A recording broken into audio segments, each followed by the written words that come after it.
அது அடைகாக்கப்பட்ட ஒரு முட்டை. அது குஞ்சாக பொறித்து வருகின்ற போது பெரிய புரட்சியை நிகழ்ந்துருச்சு. அந்த மாதிரி பிரபாகரன் என்று சொல்லக்கூடிய ஒரு தாய் பறவையால் அடைகாக்கப்பட்டு உள்ளிருந்து உடைக்கப்பட்ட குஞ்சு. இது முட்டை இருக்கே, முட்டை உள்ளிருந்து உடைக்கப்பட்டால் பிறப்பு, வெளியிலிருந்து உடைக்கப்பட்டால் இறப்பு.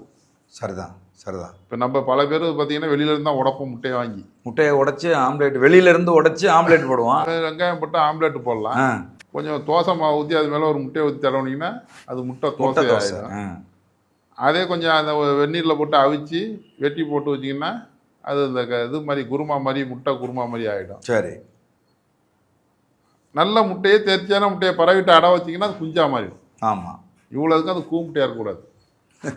கூமுட்டையாக இருந்ததுன்னு வச்சுக்கோங்க, அது எதுக்கும் பயன்படாது. எதுக்கும் பயன்படாது. இப்போ அதுதான் இப்போ இந்த விஜய் கட்சி சொல்கிறீங்களே, அது ஒரு கூமுட்டை.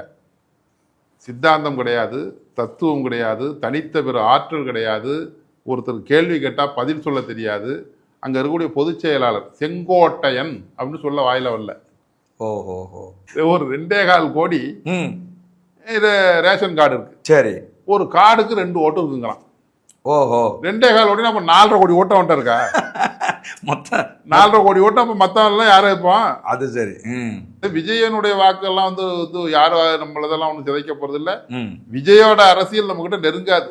பெரிய நெருப்பு காலாவையில பற்றி எரியறப்ப சின்னதா தூத்த தூரும் மழை. அது சரி. கிட்ட வரவே எரிஞ்சு போயிடுது. அது சரி.